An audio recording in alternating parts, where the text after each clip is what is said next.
Lecture 61 start करते हैं। चलिए, पिछली क्लास में हमने पेज 1 पढ़ा था, अब आ जाए पेज 2 की तरफ मूव करते हैं। पेज 2 में ना ये 2 पॉइंट्स हैं, ये इंशाल्लाह मैं देखूंगा कल पढ़ लेंगे, पॉइंट 3 और 4। नया सेक्शन स्टार्ट करते हैं, सेक्शन 20। अच्छा भाई, क्या नाम है इसका? Deductions in computing income chargeable under the head income from business. के इनकम फ्रॉम बिजनेस के चैप्टर में कौन कौन से खर्चे माइनस करने की इजाजत है? Deductions in computing income chargeable under the head income from business. अच्छा, इसमें मेरे भाई पहले सफ़े पे आए जरा, पहले सफ़े पे इनकम फ्रॉम बिजनेस के चैप्टर में इनकम्स भी होंगी और डिडक्शंस भी होंगी। इनकम्स चार्जेबल भी हो सकती हैं, जिसे आप टैक्सेबल लिख लें, किताब अपनी अपनी, और इनकम्स एग्जेम्प्ट भी हो सकती हैं, जैसे एग्रीकल्चर इनकम। तो इनकम फ्रॉम बिजनेस के चैप्टर में इनकम्स भी होंगी जो कि चार्जेबल भी हो सकती हैं, जिन पे हमने टैक्स देने हैं, जो कि माफ भी हो सकती हैं। और इनकम फ्रॉम बिजनेस के चैप्टर में खर्चे भी होंगे, खर्चे या तो माइनस करने की इजाजत होगी या माइनस करने की इजाजत नहीं होगी, यानी डिडक्शंस अलाउड भी हो सकती हैं और डिडक्शंस नॉट अलाउड भी हो सकती हैं। क्लियर? ओके। तो अब हम ना सबसे पहले जो सेक्शन पढ़ने लगे हैं वो ये रिडक्शंस अलाउड वाला पढ़ने लगे हैं, सेक्शन 20। यहां लिख रहे हैं सेक्शन 20। सेक्शन 20 हम पढ़ने लगे हैं, अगले पेज के ऊपर आ जाएं। Section 20 deductions allowed, page 127, section 20। In computing income from business, a deduction shall be allowed for any expenditure incurred wholly or exclusively for business. जो खर्चा आपने सिर्फ और सिर्फ बिजनेस के लिए किया है वो इस चैप्टर में माइनस करने की इजाजत है। अगर बिजनेस के लिए आपने खर्चा नहीं किया तो माइनस करने की इजाजत नहीं है। मिसाल के तौर पे प्रिंसिपल साहब कहते हैं कि जी मैंने कॉलेज का बिजली का बिल पे किया, तो बताएं ये बिजनेस में माइनस करने की इजाजत होगी खर्चा या नहीं होगी? होगी माइनस करने की इजाजत। इसी तरह प्रिंसिपल साहब कहते हैं कि गाड़ी में पेट्रोल डलवाया है, बच्चों को जो है वो जाना है, भाई भी बातें सुनो, गाड़ी में पेट्रोल डलवाया है, बच्चों को स्कूल छोड़ने जाना है, क्या ये बिजनेस का खर्चा है? तो क्या ये खर्चा अलाउ होगा, माइनस करने की इजाजत होगी या नहीं होगी? नहीं होगी। क्यों? इसलिए कि ये खर्चा होली एंड एक्सक्लूसिवली बिजनेस के लिए नहीं किया। तो खर्चे कौन से बता दें बिजनेस के चैप्टर में माइनस करने की इजाजत है? जो होली एंड एक्सक्लूसिवली किस मकसद के लिए किए जाएं? बिजनेस के लिए किए जाएं। क्लियर? अच्छा जी, अगली बात जरा बताइएगा गौर से। एक्सक्लूसिवली एक लफ्ज यूज हुआ है, एक्सक्लूसिवली, उसको मैं एक्सप्लेन करता हूं इससे। एक बंदा है, उसने कार खरीदी और कार खरीदी उसने घर के इस्तेमाल के लिए, और कार जो खरीदी थी वो बैंक से लोन लेके खरीदी थी। अब बैंक से लोन लिया, बैंक से लोन लेके गाड़ी इसने उधार पे खरीद ली। उस गाड़ी को अब उसने सोचा कि मैं क्या करूं, फिर दिल में आया यार छोड़ो पर गाड़ी लेता ही नहीं हूं। मैंने तो कह दिया ना गाड़ी ले ली, फर्ज करें उसके दिल में आया गाड़ी लेता ही नहीं हूं, और उस पैसे को वो इस्तेमाल कर ले अपनी दुकान का फर्नीचर खरीदने के लिए, कि मैं गाड़ी में बैठूं छोड़ो परे कस्टमर आके कुर्सियों पे बैठ जाए, ये ज्यादा बेहतर है, मेरी दुकान की सेल बढ़े और मेरी दुकान की जो है वो नाम बढ़े। तो बता दें इसने लोन लेते हुए नीयत क्या की थी, यानी लोन एग्रीमेंट में बैंक के लिखा क्या हुआ था, लोन किस मकसद के लिए लिया? कार फॉर हाउस, लेकिन बाद में यूज किस लिए कर लिया? बिजनेस के लिए। तो ऐसी सूरत में याद रखिएगा नीयत में आपकी गड़बड़ थी, तो लॉ मेकर कहते हैं मैं इस लोन के इंटरेस्ट को बिजनेस का खर्चा नहीं मानता, क्योंकि आपने इस लोन को एक्सक्लूसिवली दुकान के लिए नहीं लिया था, लिया किसी और मकसद के लिए था, इस्तेमाल कहीं और कर दिया। तो ये मैंने आपको मतलब बताया एक्सक्लूसिवली का। अब पढ़ें एग्जांपल।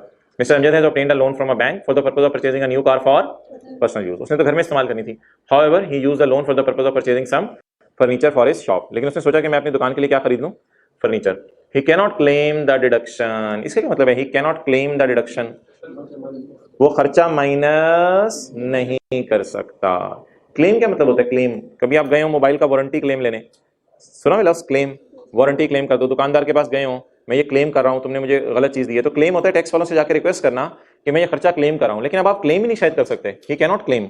आप टैक्स वालों से जाकर ये नहीं कह सकते खर्चा मुझे माइनस करने दो, ही कैनॉट क्लेम द डिडक्शन। वो इस खर्चे को खर्चा नहीं कह सकता, because loan is not obtained for purpose of acquiring business asset. He cannot claim the deduction से मुराद है, डिडक्शन से यहां मुराद है मेरे भाई interest on loan. Interest on loan को वो खर्चा नहीं कहेगा। डिडक्शन से मुराद है इंटरेस्ट ऑन लोन।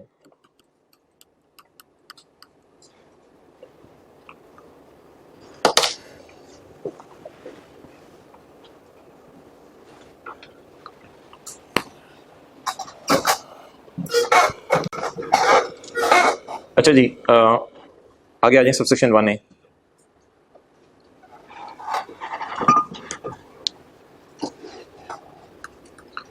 एक बंदे के पास एनिमल्स हैं, काउ फॉर मिल्क। क्या मतलब cow for milk? Cow for meet भी तो होती है। हाँ हाँ, आप गाय खरीदते हैं, किसका? कसाई गाय खरीदता है। कसाई बुचर कहते हैं इंग्लिश में। तो कसाई को कुछ बोले, कसाई बुचर। आप लोगों को भी घर बैठ बैठ के स्क्रीन देखने की बस आदत पड़ गई है। तो बुचर जो है वो क्या करता है? वो फॉर मिल्क खरीदता है गाय, या फॉर मीट? गां कहते हो पंजाबी में। तो वो गां क्यों खरीदता है? For meet. लेकिन मैं ऐसे बंदे की बात कर रहा हूं जो गां किस लिए खरीद रहा है? For milk. फॉर मिल्क, ठीक है। अपने आंखें बंद करें, ध्यान में लेके आए वो बंदा जो आपके घर दूध सप्लाई करता है, ले आए ध्यान में। अब देखें वो किस लिए गाय उसने खरीदी हुई है। आपके ध्यान में आ गया था? आ गया था ना? अच्छा, तो उसने किस लिए गाय खरीदी हुई है? फॉर मिल्क खरीदी हुई है, फॉर काउ नहीं है, सॉरी फॉर मीट नहीं है। अच्छा, अब आप मुझे ये बता दें कि गाय माशाल्लाह 5-6 साल 7 साल 8 साल दूध देगी, बड़ा जबरदस्त किस्म का खालिस। तो ये जो गाय है दूध देगी जब, तो लाइफ के एंड के ऊपर आप ऑब्वियसली इसको फिर बेचेंगे, इससे जान छुड़ाएंगे। तो अब 7-8 साल इसने फायदा देना है, ये फिक्स एसेट है एक तरह का। तो डिप्रिसिएशन रेट क्या यूज करें? इस वाली गाय को 8 साल डिप्रिशिएट कर लेते हैं, इसको 6 कर लेते हैं। तू आ जा ऑस्ट्रेलियन का हो, तुझे 12 साल कर लेते हैं डिप्रिशिएट। तो लोगों ने ना सवाल पूछे लॉ मेकर से, यार गाय को कैसे डिप्रिशिएट किया करें? मान नहीं रही। तो लॉ मेकर ने कहा पूछना उससे क्यों है, तो गाय को कैसे डिप्रिशिएट किया करें? लॉ मेकर ने कहा छोड़ो यार, गाय को डिप्रिशिएट ना करो, परेशान हो जाएगी। मुझे बताओ आपने गाय खरीदी कितने की? हमने कहा जी हमने परचेज की हैं 2 गाय, सही वाली उर्दू वाली गाय।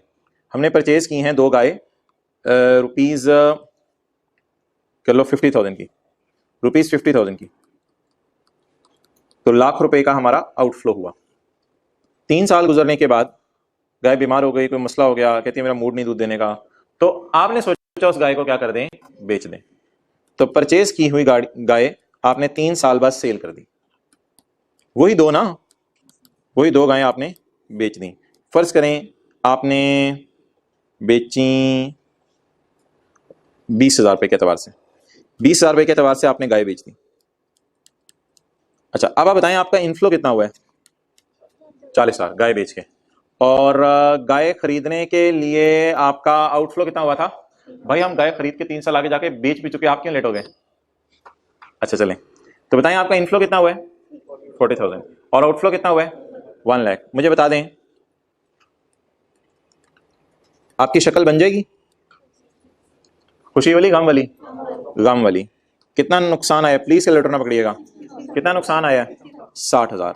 ये नुकसान आपको खर्चे के तौर पे माइनस करने की इजाजत है।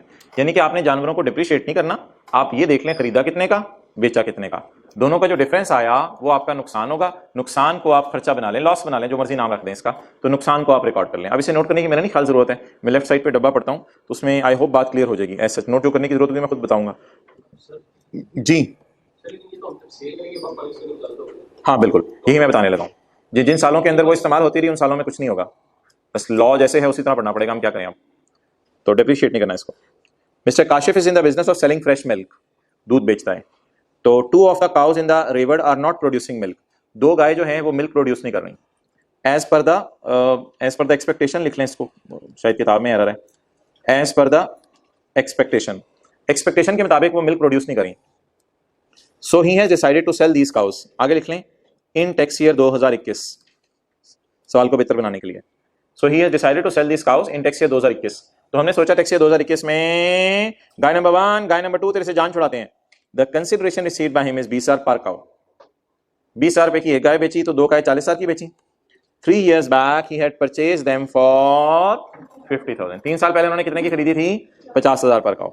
Now 60,000 will be allowed as खर्चा, सारा इसी साल खर्चा माइनस होगा जिस साल बेची। Under the head income from business in the year of disposal, that is tax year 2021। ये जो हमारा साल चल रहा है टैक्स ईयर 2021, क्योंकि मैंने सवाल को बेहतर करा दिया, तो टैक्स ईयर 2021 में ये खर्चा क्या हो जाएगा? माइनस करने की इजाजत है। चलें अब पढ़ लें दफा।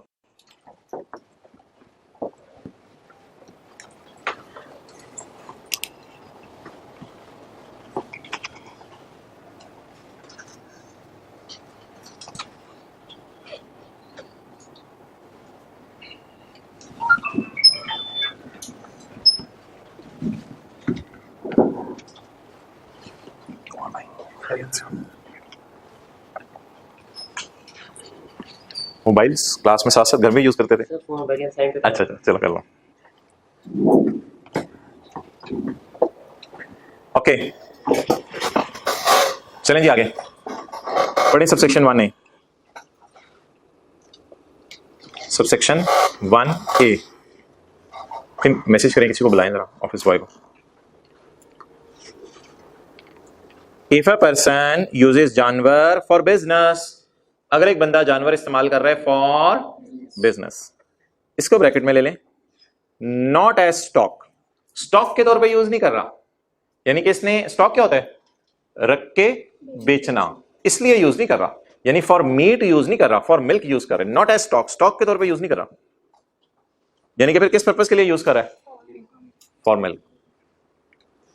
तो if a person uses animal not as stock and animal have मर, उठ जा, नहीं मैं मर गई हूं, एंड एनिमल हैव मर और बिकम परमानेंटली फारग, उठ जा, नहीं मेरे से बोला नहीं जा रहा, टू बिकम परमानेंटली फारग।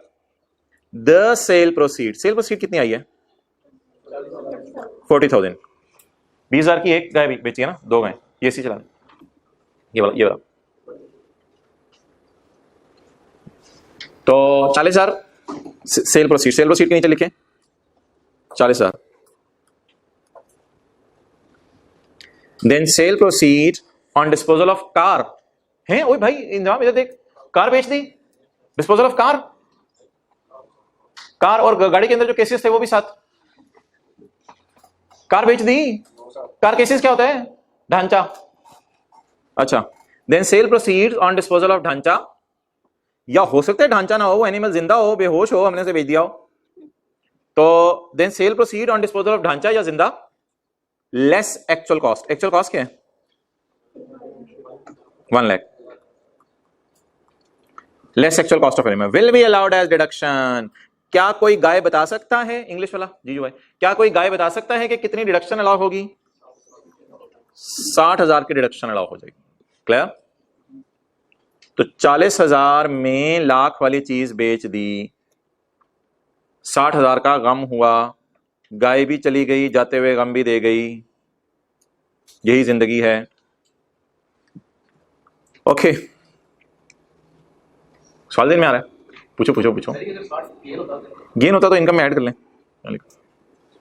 सर अगर वो यूजलेस ना हो, मतलब लेस यूजलेस हो गया, ठीक है ठीक है, तो नहीं जब बेचोगे तो जितना नुकसान देके जाएगी वो एक्सपेंस में डाल देंगे। ओके चलें जी पॉइंट 2। वेयर आ, अभी भी आप वापस आ रहे हैं, अभी सवाल पूछना शुरू होंगे आहिस्ता आहिस्ता, अभी आदत नहीं। वेयर अ डेप्रिशिएबल और N intangible asset is purchased with a useful life of more than 1 year. Depreciable asset कौन से होते हैं, हाँ वो तो मुझे भी पता है, बिल्डिंग, प्लांट, मशीनरी, फर्नीचर, साथ वाला नहीं। तो ये वेयर डेप्रिशिएबल और एन इंटेंजिबल, इंटेंजिबल कौन से होते हैं, मिसाल के तौर पे सॉफ्टवेयर वगैरह, या और भी हम पढ़ेंगे आने वाले दिनों में। तो वेयर डेप्रिशिएबल और intangible asset is purchase with a useful life of more than 1 year. जाहिर बात है इनकी लाइफ 1 साल से ज्यादा ही होती है। द पर्सन से मुराद यहाँ कौन है, बिजनेसमैन, हाँ बिजनेस का चैप्टर है ना। द बिजनेसमैन must depreciate, तो भाई फिर इसको तो डेप्रिशिएट करेंगे ना, फिर फौरन तो नहीं खर्चे में डालेंगे, तो क्या करेंगे। और अमोर्टाइज क्या होता है, इंटेंजिबल्स के लिए लफ्ज है, टेंजिबल्स के लिए लफ्ज क्या है, और इंटेंजिबल्स के लिए अमोर्टाइज। सही तरह कर लो खांसी। अच्छा जी, अच्छा ये ना इसमें ज्यादा आपने तफसील नहीं पूछनी कि इसमें क्या है, यानी ये डेप्रिशिएट और अमोर्टाइज कैसे करते हैं, क्योंकि डेप्रिसिएशन का सेक्शन 22 है, वो हमने आने वाले दिनों में पढ़ने हैं, सबके दिन आएंगे, और अमोर्टाइज का सेक्शन 24 है। तो डेप्रिसिएशन और अमोर्टाइजेशन के सेक्शन आने का वेट कर लें, तो फिर इंशाल्लाह आपको ये चीजें क्लियर हो जाएंगी।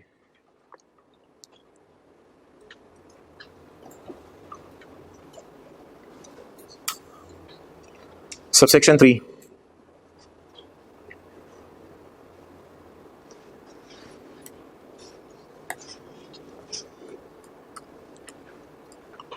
कंपनी ए और कंपनी बी आपस में मिल गई, कंपनी ए और कंपनी बी आपस में मिल गई, और एक ही कंपनी बची, कंपनी ए। तो इस अमलगमेशन के वक्त कुछ ना कुछ खर्चे हुए होंगे, इस अमलगमेशन के वक्त कुछ ना कुछ वो खर्चे आपको माइनस करने की इजाजत है। उसमें 3 खर्चे हैं। एक, लॉयर को आपने फीस दी होगी कि कंपनी लॉ की रोशनी में हम इकट्ठे हो भी सकते हैं या नहीं। दूसरा, फाइनेंशियल एडवाइजर को आपने पैसे दिए होंगे कि हमें बताओ इकट्ठे होके हम अपनी cash flows, P&L balance sheet कैसे बनाया करेंगे। फाइनेंशियल एडवाइजर को आपने पैसे दिए होंगे।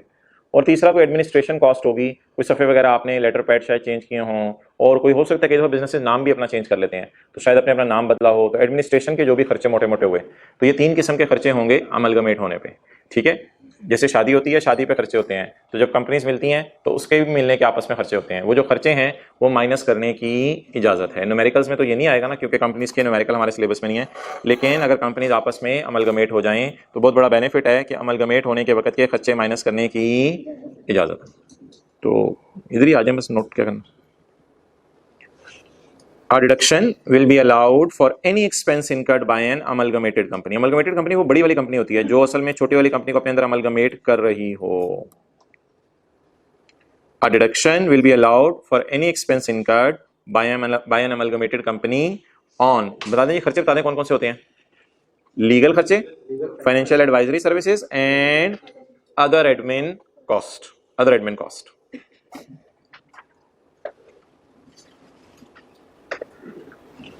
Relating to planning and implementation of amalgamation.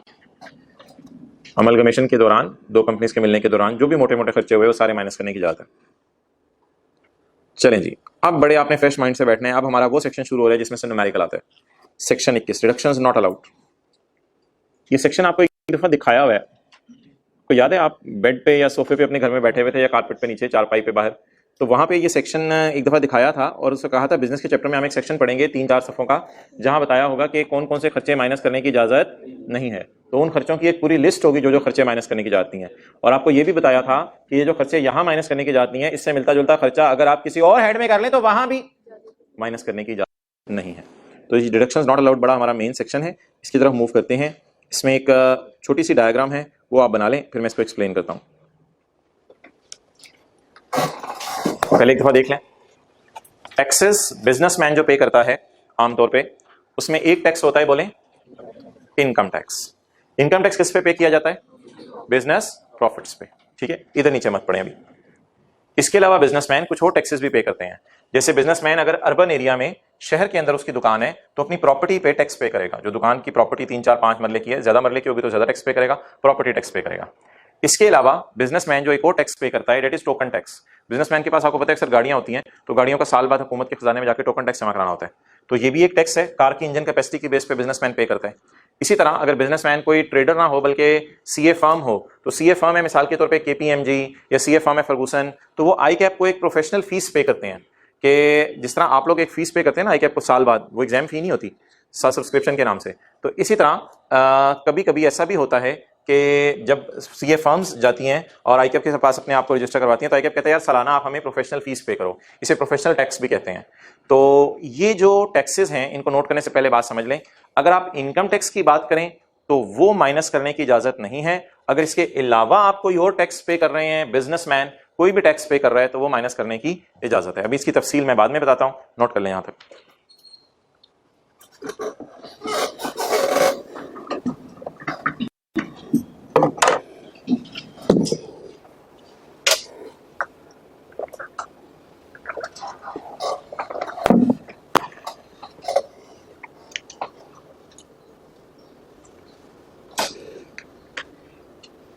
भाई देर आए दुरुस्त आए, क्लास के लिए नहीं बना हुआ।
चलिए जी,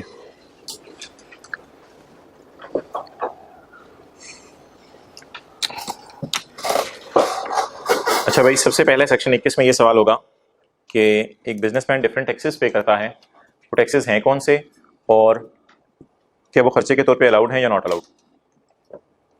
तो ये इनकम टैक्स जो बिजनेस प्रॉफिट्स पे आप पे करते हैं, ये किस पेज पे जाके आप निकालते हैं? पेज 30 और 31 पे जाके निकालते हैं ना। बिजनेस इनकम ज्यादा हो तो प्रॉफिट्स ज्यादा होते हैं, यानी टैक्स ज्यादा देना पड़ता है। बिजनेस इनकम कम हो तो टैक्स कम देना पड़ता है, यानी वो बिजनेस प्रॉफिट्स के ऊपर परसेंटेज लग के निकलता है। क्लियर? तो इनकम टैक्स बिजनेस के प्रॉफिट्स पे पे किया जाता है। अगर लॉस आ जाए तो इनकम टैक्स पे नहीं किया जाता। तो 0 से 4 लाख से ज्यादा अगर आपकी इनकम है तो फिर आपने बिजनेस प्रॉफिट्स पे जो टैक्स जमा कराना है, एफबीआर को, उस टैक्स का नाम है इनकम टैक्स। इनकम टैक्स के बारे में हमारा लॉ कहता है कि यार ये खर्चा माइनस करने की जरूरत नहीं है, क्योंकि आप बिजनेस के प्रॉफिट्स निकाल रहे हो तो बिजनेस के प्रॉफिट्स निकालते हुए ये खर्चा माइनस ना करो, क्योंकि अभी तो आपको टैक्स पता ही नहीं। बिजनेस के इनकम के ऊपर जो आपने टैक्स देना है वो तो टैक्स आपको पता ही नहीं। वो तो बिजनेस इनकम, देखो बिजनेस इनकम कमाते हुए सैलरीज माइनस करो, रेंट माइनस करो, रिपेयर माइनस करो, लेकिन इनकम टैक्स इसलिए माइनस ना करो कि इनकम टैक्स तो आपने खुद निकालना है। यानी सेल में से सारे खर्चे माइनस कर लो, बिजनेस के सेल में से रेंट, रिपेयर, सैलरीज माइनस कर लो, जो प्रॉफिट आए उस पर आप हुकूमत को टैक्स दे दो। आप ये कहो कि ये टैक्स भी मुझे खर्चे के तौर पर माइनस करने दें, तो कहते हैं इस चक्कर में पड़ने की जरूरत नहीं है। तो बोले इनकम टैक्स इज अ खर्चा या नॉट अ खर्चा? नॉट अ खर्चा, ये खर्चा नहीं है। ठीक है, इसको मैं भी एक छोटा सा न्यूमेरिकल भी करा के समझाता हूं इस बात को कि डिडक्शन नॉट अलाउड का मतलब क्या है। लेकिन इसके अलावा बिजनेस में टैक्सेस हैं, इस लाइन का क्या मतलब है जो डैश डैश डैश डैश अलावा है, सो ऑन। इसकी तो कई मिसालें दी जा सकती हैं, सिर्फ 3 मिसालें मिसाल के तौर पे के लिए आपको मैंने दी हैं। इसकी तो कई मिसालें दी जा सकती हैं। क्या मतलब? हर वो टैक्स जो इनकम पे नहीं दिया जाता, हर वो टैक्स जो इनकम पे नहीं दिया जाता, वो कौन कौन से टैक्सेस हैं? एक बंदा है, उसने 5 मरले की दुकान खोल ली डिफेंस के अंदर, और डिफेंस अर्बन एरिया है, शहर का इलाका है, तो हुकूमत पाकिस्तान उससे कहेगी कि साल के एंड पे अपनी इनकम पे टैक्स जमा कराई, और साल में हुकूमत किसी दिन प्रॉपर्टी टैक्स भी मांग सकती है। प्रॉपर्टी टैक्स क्या होता है? तुमने शहर में दुकान खोली है 5 मरले की, अल्लाह तुम्हारी दुकान को नजर ना लगाए, इस पे कुछ टैक्स दे दो ताकि जो है वो तुम्हारी दुकान जो है नजर बद से महफूज रहे। तो प्रॉपर्टी टैक्स हुकूमत ने, एफबीआर ने जाके इससे मांग लिया। ये अगर आप गांव में दुकान खोल लें वहां नहीं मांगा जाता, लेकिन शहर में दुकान खोले मांगा जाता है। प्रॉपर्टी टैक्स वाला लॉ हमारे सिलेबस में नहीं है, प्लीज इसको इनकम फ्रॉम प्रॉपर्टी से ना मिक्स कीजिएगा, वो कुछ और चीज है। मैं इस सारी मिसाल में क्या ज्यूम कर रहा हूं, एक बिजनेसमैन है जिसने मिसाल के तौर पे 5-10 मरले की दुकान खरीदी भी है और उसके अंदर बोतलें बिस्किट रख के बेच रहा है, और इसकी अपनी दुकान है। तो अपनी दुकान है इसलिए इसकी प्रॉपर्टी है पाकिस्तान में, शहर के इलाके में, इस पर को टैक्स देगा। 5 मरले की है तो 5 मरले की, तो 10 मरले की है तो ज्यादा टैक्स दे देगा।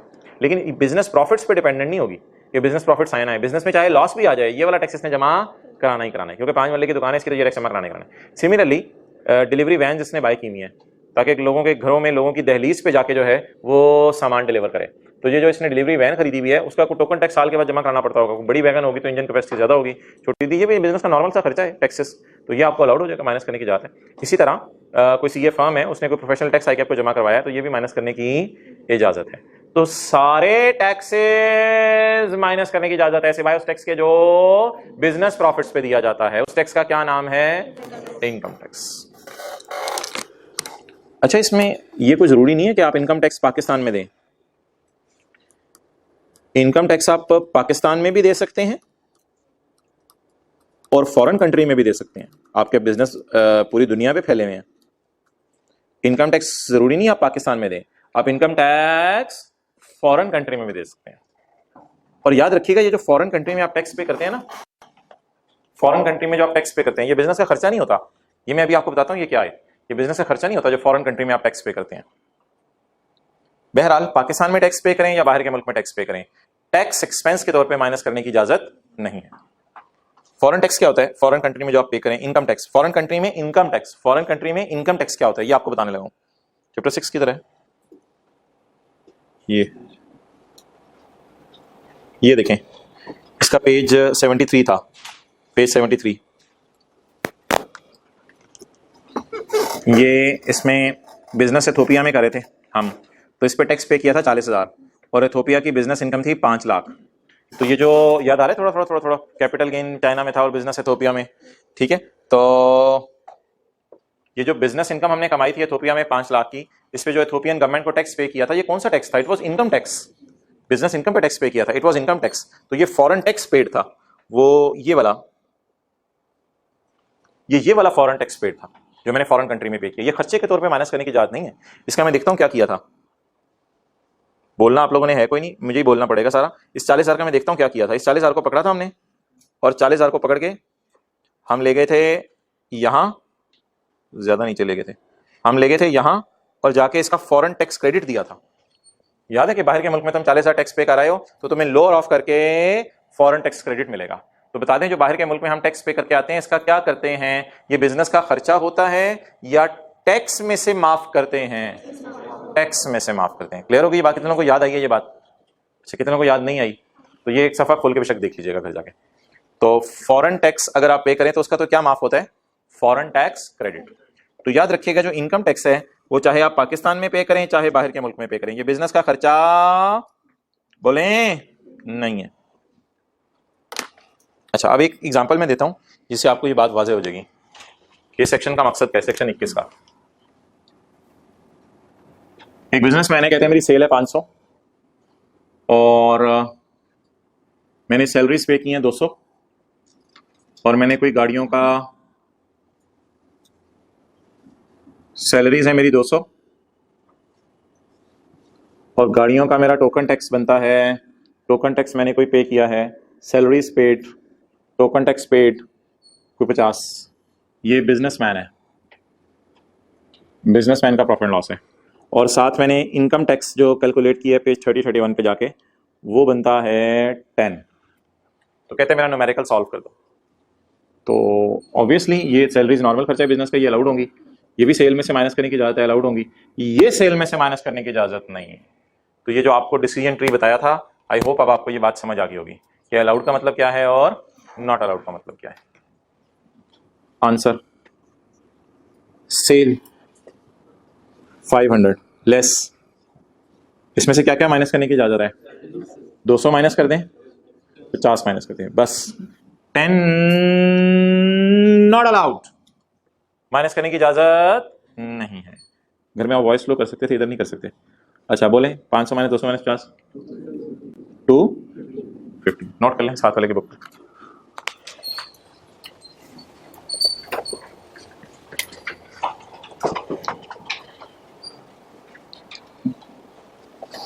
अल्लाह साथ वाले को पढ़ने की तौफीक दे दे। क्या? हाँ जी, हाँ जी,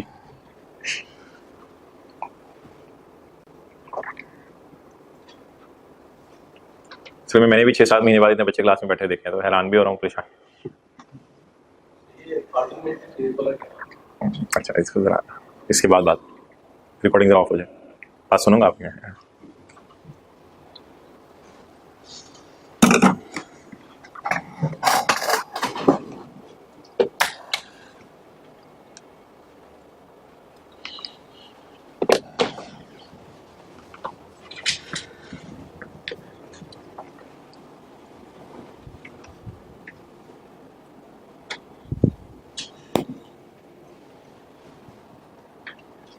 जी,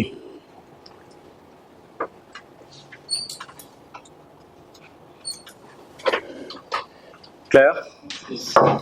तो जरा डिडक्शन नॉट अलाउड के सेक्शन की अब आपको लॉजिक समझ आ गई कि कौन से खर्चे माइनस करने की इजाजत नहीं का मतलब ये होता है फिर सेल में से आप उनको माइनस नहीं कर सकते। क्या मैं कह सकता हूँ it is allowed, it is allowed, ये तो नॉर्मल खर्चे हैं बिजनेस के, this are allowed, but income tax is not allowed. पढ़ें जी सेक्शन 21 का ये, following deductions will not be allowed, following खर्चे माइनस करने की इजाजत नहीं है under the head income from business. Following deductions will not be allowed under the head income from business. Income from business में ये वाले खर्चे माइनस करने की इजाजत देखते जाए नहीं है, नहीं है, नहीं है, नहीं है, नहीं है, नहीं है, नहीं है, नहीं है, नहीं है, नहीं है, नहीं है, नहीं है, नहीं है, नहीं है, नहीं है, नहीं है, नहीं है, नहीं है, ये सारे खर्चे बिजनेस के चैप्टर में माइनस करने की इजाजत नहीं है। ओके, वापस आ जाएं जितने दिन समझ तो नहीं आता था घर में आपको। अच्छा जी, foreign deduction will not be allowed under that income from business, ये खर्चे बिजनेस के चैप्टर में माइनस करने की इजाजत नहीं है। बोले नहीं है, नहीं है, बोल दो। सेस और रेट टैक्स का ही दूसरा नाम है। अगर आपने व्हाट्सएप ग्रुप में भी मैसेज किया तो मैं यही पाऊंगा, टैक्स का दूसरा नाम है, बस सेस और रेट टैक्स का दूसरा नाम है। अच्छा, following deductions will not be allowed under income from business. Tax paid by the person in Pakistan और foreign country that is paid on the profits of business. कहते हैं जो प्रॉफिट्स ऑफ बिजनेस पे करो वो माइनस करने की इजाजत नहीं है, तो बाकी तो माइनस करने की इजाजत है। That is paid on profits of business. क्या क्या क्या क्या क्या क्या? डेट इज पेड ऑन, ये हाईलाइटर साथ वाले से लेके हाईलाइट कर लें, that is paid on profits of business. जो किस पे किया जाता है? प्रॉफिट्स ऑफ बिजनेस पे। वो टैक्स माइनस करने की इजाजत है। उस टैक्स का नाम क्या वैसे आजकल? Income tax. That is paid on profits of business और is calculated as a percentage of profit. जाहिर बात है वो पेज 30-31 पे जाके क्या लगती है? परसेंटेज लगती है ना। पेज 30-31 पे जाके परसेंटेज लगती है प्रॉफिट्स पे।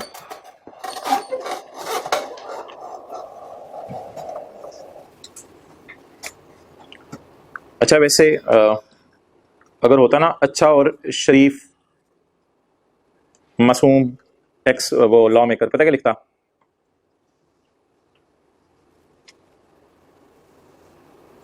अगर अच्छा लॉ मेकर होता ना,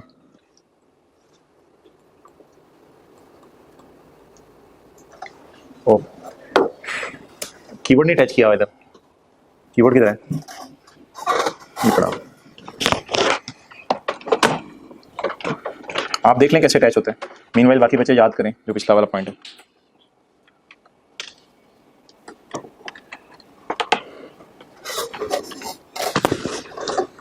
जी अच्छा लॉ मेकर होता ना तो खाली ये लाइन लिख देता, following deductions will not be allowed under that income from business income tax. लेकिन उसने इनकम टैक्स को ही इतनी फैला के समझाया कि बंदा परेशान हो गया, पता नहीं और कोई बात शायद बीच में करना चाह रहा है। बिल्कुल और कोई बात बीच में नहीं करना चाह रहा, वो बात एक ही करना चाह रहा है कि इनकम टैक्स माइनस करने की इजाजत नहीं है। लेकिन जिस तरह उसने उस बात को किया, मैं मजबूर हूं उस बात को आपके सामने उसी तरह पेश करने पे। तो असल में ये जो पॉइंट ए है ना सारा, ये यहां से लेके यहां तक, इस सारे का मतलब है इनकम टैक्स। लिख लें, इस सारे का मतलब है इनकम टैक्स। यानी क्या माइनस करने की इजाजत नहीं है? Income tax. बाकी टैक्सेस माइनस करने की इजाजत है।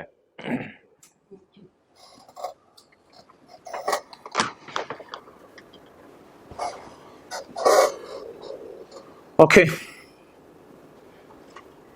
इसमें दूसरा बुलेट काट दे, नीचे दूसरा पॉइंट डब्बे में जो है।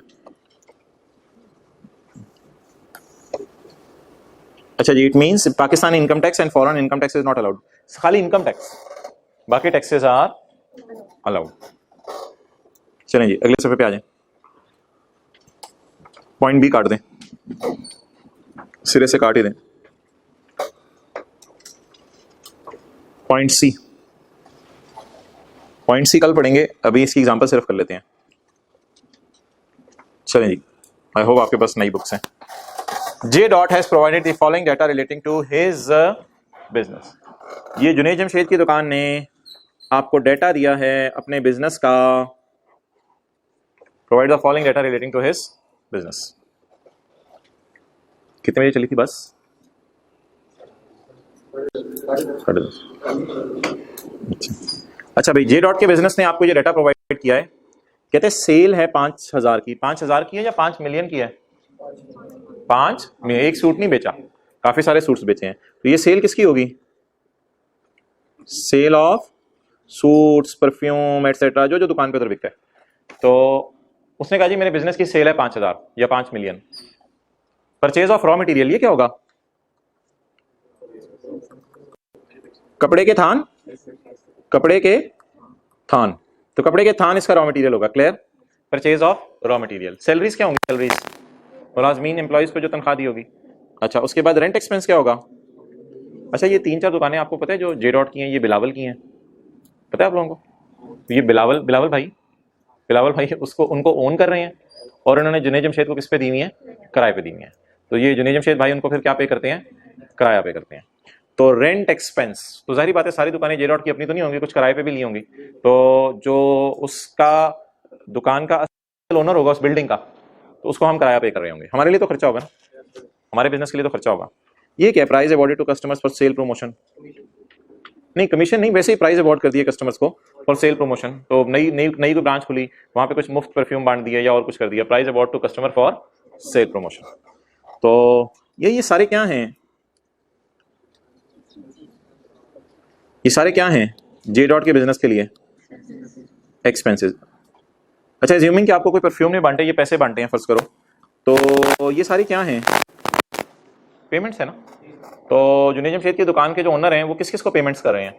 वो कपड़े के थान खरीदने की पेमेंट्स कर रहे हैं, वो अपने मुलाजमीन को तनख्वाहें पे कर रहे हैं, वो अपने जो है वो दुकान का किराया पे कर रहे हैं, अगर किराए पे ली हुई है, अपनी है तो फिर तो नहीं, तो अगर अपनी दुकान नहीं है तो किराया पे कर रहे होंगे किसी को, और साथ ही कस्टमर्स को मुझे आपको कभी पैसे भी या कोई चीज़ तोहफे में दे देते होंगे। तो ये सारी क्या हैं? पेमेंट्स हैं। अच्छा मुझे बताएं, ये जो जे डॉट के लिए खर्चे हैं, ये जे डॉट के लिए खर्चे हैं या पेमेंट्स हैं, ये दूसरे बंदों की क्या है? इनकम्स हैं। ये दूसरे बंदों की क्या है? जब आप कहते हैं फीस मेरे लिए खर्चा है तो कॉलेज कहते हैं मेरे लिए इनकम है। आप कहते हैं बिजली का बिल मेरे लिए खर्चा है तो वापडा कहते हैं मेरे लिए तो इनकम है। जे डॉट वाले कहते हैं कि जी कपड़े के थान खरीदना मेरे लिए एक्सपेंस है। तो जो कपड़े के थान बेच रहा होगा, किसी फैब्रिक्स की दुकान का नाम लो लो लो लो, शर्मा रहे हो? कपड़े खरीदने जाते हो बाहर, फैब्रिक्स का नाम लिखा होता है, ज्यादा होगी इधर तो हल्की वाली का बोलो, उधर तो कपड़े भी मिलते हैं ना, खाली जहां सूट मिलते हो। कोई रशीद ले ले। नहीं, मैं रशीद नहीं रहना चाह रहा, मैं कोई ऐसे देना चाह रहा हूं जो सबको पता हो। रहमत भाई नहीं, गुल अहमद।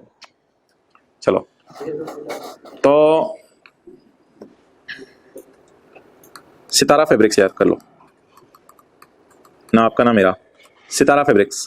तो सितारा फैब्रिक्स एक दुकान है जहां से कपड़े मिलते हैं बड़े जबरदस्त क्वालिटी के। तो सितारा फैब्रिक्स से इन्होंने कपड़ों के थान बाय किए हैं। तो ये जे डॉट के लिए तो खर्चा होगा कपड़े के थान खरीदना, लेकिन उनके लिए तो ये इनकम होगी। सितारा फैब्रिक्स वालों जिनसे खरीदा उनके लिए ये इनकम होगी। अच्छा, इसी तरह सैलरीज, जे डॉट ने आपको नौकरी पर रख लिया सीए करने के बाद, तो आपने कहा जी मैं तो 1,50,000 तनख्वाह लूंगा, तो आपकी सारी दुकानों के अकाउंटिंग रिकॉर्ड्स में आपको मेंटेन कर देता हूं। तो वो जे डॉट के लिए तो वो 1,50,000 एक्सपेंस है, लेकिन आपके लिए वो 1,50,000 सैलरी इनकम है। सिमिलरली बिलावल के लिए तो ये रेंट इनकम है, लेकिन जे डॉट के लिए ये रेंट एक्सपेंस है। एंड इन द लास्ट ये जो प्राइस दिए जा रहे हैं जे डॉट के लिए तो एक्सपेंस हैं, लेकिन आपके लिए इनकम है। अच्छा, अब मुझे बताएं, ये जो चार लोग हमारे हो गए जो इनकम्स कमा रहे हैं, सितारा फैब्रिक्स वाले इनकम कमा रहे हैं, आप जहां पे नौकरी कर रहे हैं आप वहां इनकम कमा रहे हैं, बिलावल भाई रेंटल इनकम कमा रहे हैं, मुझे आपको कोई तोहफे मिल गए, क्या ये चारों इतने अच्छे लोग हैं कि हुकूमत को जाके फिर टैक्स जमा करवाएंगे? आप भी थे इसमें बीच में। तो सितारा फैब्रिक्स वाले बड़े अच्छे लोग होंगे कि अच्छा भाई जे डॉट को हमने कपड़े बेचे हैं 1,000 बल्कि 1 मिलियन के, तो 1 मिलियन पे जो टैक्स बनता है वो हुकूमत के खजाने में सितारा फैब्रिक्स वाले खुद ही जमा करा दें। जैसे ही जे डॉट वालों ने इसको 1 मिलियन का चेक बना के दिया तो इसने फौरन बैंक से पैसे निकलवाए और कहा जाता है पहले एफबीआर टैक्स दे के आऊं फिर घर जाऊं। या आप लोगों को 1,50,000 मिसाल के तौर पर तनख्वाह मिली, तो आपने लेते ही कहा नहीं नहीं यार 10-12 हजार इमरान खान का, बाकी भी बच्चों के पास ले जाते हैं। या फिर बिलावल भाई ने कहा कि जी मिसाल के तौर पे 1 करोड़ रुपया मुझे जो है वो किराया आया है, तो ठहरो यार 10 लाख एफबीआर को मैं दे देता हूँ इनकम प्रॉपर्टी पे टैक्स, और बाकी 90 लाख खुद घर ले जाता हूँ। या आपको चलते चलाते कोई तोहफा मिला हो और वो तोहफा 5 लाख रुपए का मिल गया हो, तो आपने कहा 4 लाख से ज्यादा तो 1 लाख से ऊपर पे इतने %, तो आपने कहा चलो यार पहले एफबीआर चक्कर लगाते हैं बाद में गिफ्ट घर लेके जाते हैं। तो क्या ऐसा पॉसिबल है? हाई चांस है, लो चांस है? लो चांस है, नो चांस है? तो ऐसी सूरत में फिर लॉ मेकर ने इनके ऊपर चेक रख दिया ना। अब कोई तरीका बताएं इन चारों को पकड़ने का। ये तो काबू नहीं आ रहे लोग, ये लोग तो टैक्स नहीं जमा करा रहे आजकल, माने ना माने मेजॉरिटी लोग आजकल टैक्स जमा नहीं करा रहे। मेजर के बारे में मैं नहीं कह रहा, वो आर्मी का होता है। तो मेजॉरिटी लोग आजकल टैक्स जमा नहीं करा रहे, क्या करें? इनको कैसे पकड़े? जे रॉड को कह दें, क्या कह दें कि आप टैक्स काट के पेमेंट करो। इसका एक कॉन्सेप्ट आपको मैंने सैलरी के चैप्टर में दिया हुआ है, लेकिन डिविडेंड का कॉन्सेप्ट आपको ज्यादा दिया हुआ है क्योंकि वो याद भी है ज्यादा, कि अगर कंपनी अपने शेयर होल्डर को ₹1,00,000 देती है तो 15,000 काट के दे, 85,000 दे दे, बाकी 15,000 एफपीआर के खजाने में जमा करा दे। तो मोहतरम जे डॉट को चाहिए कि इन चारों पेमेंट्स के करते हुए क्या करे? टैक्स काटे। अब यहां लाइन खाली है, देखें इधर, तो यहां लिखना शुरू करें। लिखें ये चार चीजें, चार कौन सी? 1 2 3 4, ये चार चीजें जे डॉट के लिए एक्सपेंस हैं, लेकिन दूसरे बंदों के लिए इनकम है।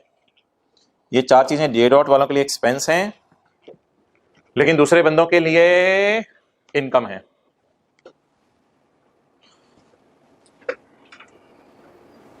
इसलिए जे डॉट को चाहिए कि इनको पेमेंट्स करते हुए टैक्स काटे।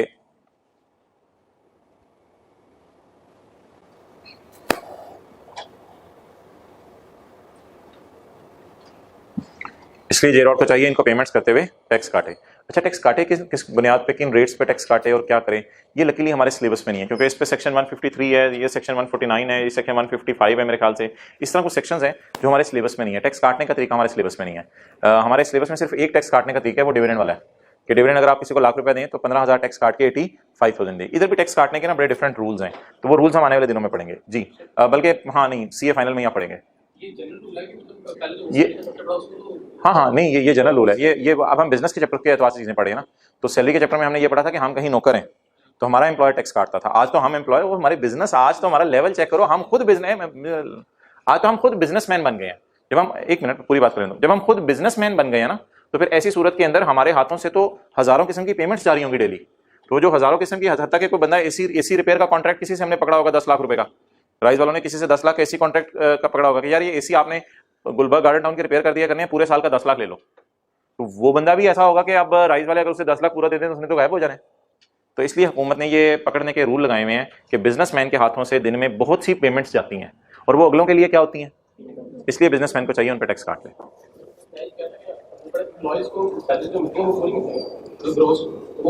नहीं, वो सैलरी के चैप्टर में हमने ये नहीं पढ़ा था एम्प्लॉयज को सैलरीज पूरी मिलती हैं।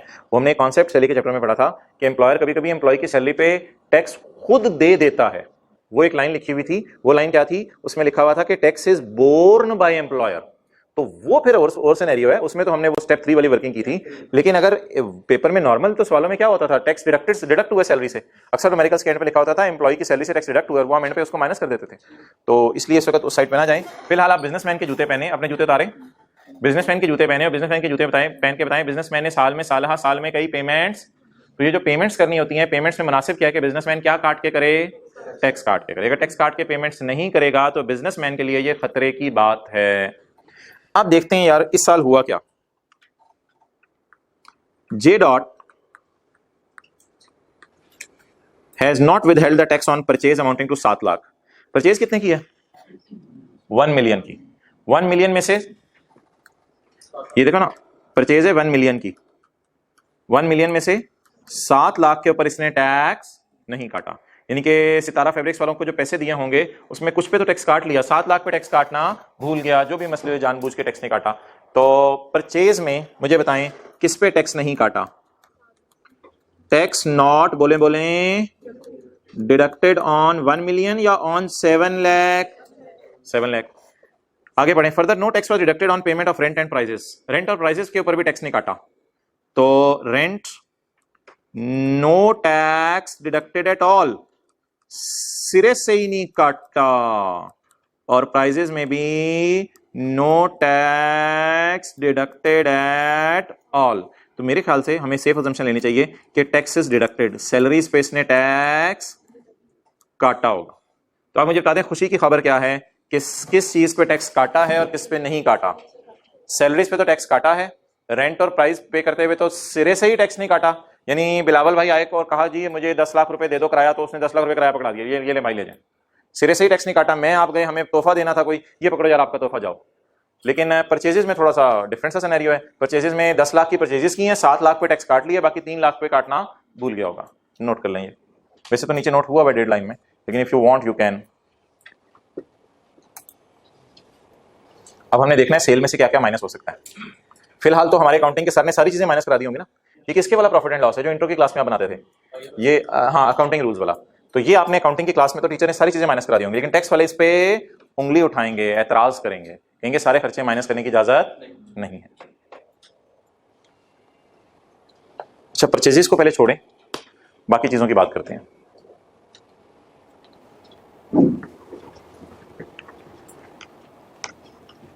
नोट कर लें पहले।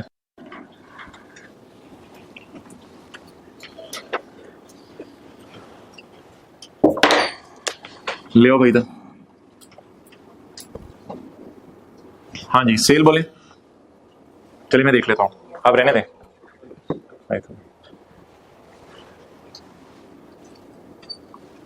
5,000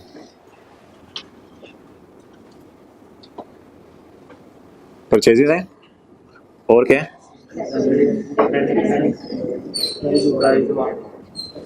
ठीक है जी। अच्छा, 1000 की परचेज माइनस हो जाए 300 की सैलरीज माइनस हो जाए, 150 का रेंट माइनस हो जाए और 30 का प्राइस माइनस हो जाए, तो लॉ मेकर कहेगा कोई खुदा का खौफ कर यार, हम तो आपको सैलरीज माइनस करने देंगे। परचेजेस की बात तो मैं अलग से करता हूं बाद में, हम आपको सिर्फ फिलहाल क्या माइनस करने देंगे, सैलरीज। आपको क्या माइनस नहीं करने देंगे, प्राइजेस भी, वहां भी आपने टैक्स काटना था नहीं काटा, और आपने रेंट पे भी टैक्स काटना था नहीं काटा। तो ये बात तो आपको समझ आ गई कि अगर मैं इधर 150 और 30 लिख के क्रॉस कर दूं तो कैसा रहेगा, सही है ना, लिख के समझने के लिए, लिख के समझने के लिए क्रॉस कर दूं तो कैसा रहेगा, ये खर्चे माइनस करने की इजाजत नहीं है, नहीं है, नहीं है, ये खर्चे माइनस करने की इजाजत नहीं है। ठीक है जी, तो ये हमारी बात मुकम्मल हुई। अब पीछे क्या रह गया, परचेजेस और 6 मिनट। अब परचेजेस के ऊपर बात करते हैं। भाई परचेजेस है कितनी टोटल, टोटल कितनी है, 1000। अच्छा, परचेजेस में एक फॉर्मूला है, इधर देखें ऊपर, परचेजेस में ना एक फॉर्मूला है वर्किंग, भाई किताब की तरफ ना देखिए, परचेजेस में एक फॉर्मूला है, परचेज इज डिसअलाउड। परचेज कितनी डिसअलाउ करनी है, लोअर ऑफ, दो चीजों में से लोअर डिसअलाउ करनी है। Number 1, purchase on which no tax is deducted, ये आपको अदर इंफॉर्मेशन से मिला रहेगा। Purchase on which no taxes, J dot has not withheld the tax on 7 lakh. तो tell me the actual figure, जिसे हम एक्चुअल कहते थे, अक्सर आपको पता है लोअर ऑफ में एक्चुअल चीजें पहले आती हैं। What is the purchase on which tax is not deducted, 700। इसको आपने कंपेयर करना है 20% ऑफ टोटल परचेज से। किससे कंपेयर करना है, 20% of total purchase, total. What is the total purchase, 1000।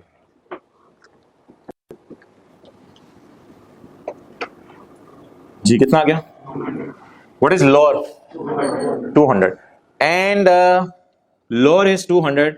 What is the name of lower, purchase 200 रुपए का खर्चा तुम्हें डिसअलाउ है। असल में ना यहाँ लॉ मेकर थोड़ा सा रिलैक्स करे आपके जहनों में ये ना, और 700 रुपए पे टैक्स नहीं काटा तो 700 रुपए डिसअलाउ करना चाहिए था, नहीं। असल में रॉ मटेरियल खरीदते हुए लोगों को बड़े मसले मसाइल आ रहे थे और अगले लोग फिर रॉ मटेरियल बेचना उन्होंने बंद कर दिया था, यार आप जाओ किसी और से खरीदो, टैक्स टुक्स काट के अगर आपने हमें देना तो हम नहीं आप लोगों से डील करेंगे। तो लोगों के बिजनेस को बड़े बड़े नुकसान हो रहे थे, तो लॉ मेकर ने यहाँ थोड़ा सा रिलैक्स किया हुआ है। अब अकल तो ये कह रही है कि 700 पे टैक्स नहीं काटा तो आप 700 को डिसअलाउ कर दो, लेकिन लॉ मेकर कहते नहीं यार 200 डिसअलाउ कर दो, खैर है कोई मसला नहीं। अच्छा आप बताओ व्हाट इज डिसअलाउड, 200, तो इधर क्या आएगा, इधर क्या आएगा, एक्सेलेंट एक्सेलेंट, इधर 800 आएगा। सोचें कैसे, असल में देखें एक बार याद रखो, यहां अलाउड आता है, अलाउड का मतलब उर्दू में क्या है, खर्चा माइनस करने की इजाजत है। तो टोटल परचेज सवाल के मुताबिक, वर्किंग के मुताबिक disallowed is equal to allowed. तो बोले सेल में से कौन सी परचेज माइनस करने की इजाजत है, जो अलाउ हो, जो अलाउ हो वो माइनस कर सकते हैं। हाँ लेकिन हमने कौन सी निकाल लिया, डिसअलाउ, हमने कौन सी निकाल लिया, डिसअलाउ। आप बताएं टोटल परचेज क्या है, टोटल परचेज ना आपने सवाल से लेनी है, टोटल परचेज कितनी है, 1000। टोटल परचेज आपने पकड़नी है, और डिसअलाउड कहां से लेनी है, वर्किंग से, बाकी क्या हो जानी है, अलाउड। याद रहेगा, ये सबसे इंपॉर्टेंट कॉन्सेप्ट था। तो यहां मैं लिख देता हूं ताकि आपको याद रहे, total minus disallowed is equal to allowed. अब जरा रुकें, आप बता दें इसकी इनकम फ्रॉम बिजनेस कितनी आ गई साल की, इनकम फ्रॉम बिजनेस 1300 कैसे, 39। और आप मजे की बात देखें, इस सेक्शन ने कैसे अपना रोल प्ले किया। ये समझ रहा था मैंने 3520 कमाया, लेकिन ये सेक्शन कहता है तूने टैक्स 3900 पे देना है, क्योंकि आपको पता है खर्चे जब अलाउ नहीं होंगे तो प्रॉफिट ज्यादा हो जाएंगे ना। जब खर्चे आप माइनस करते रहे फिर तो प्रॉफिट कम होंगे, लेकिन अगर खर्चे माइनस करना छोड़ दें तो प्रॉफिट बढ़ेगा तो टैक्स ज्यादा होगा। नोट कर लें, ये परचेज वाला बड़ा टेक्निकल पॉइंट है, इसको अच्छे तरीके से घर में रिवाइज करना है।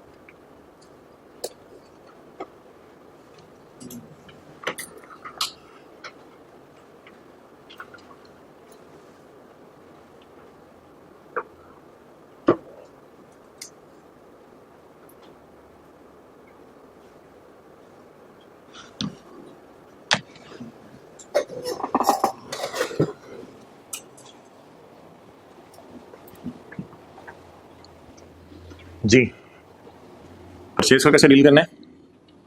सबसे पहले वर्किंग करनी है, वर्किंग करके परचेज कौन सी वाली निकालनी है? नहीं अलाउड नहीं, disallowed. Purchase disallowed, lower of. वो कितनी परचेज है जिस पे टैक्स कटा? 700।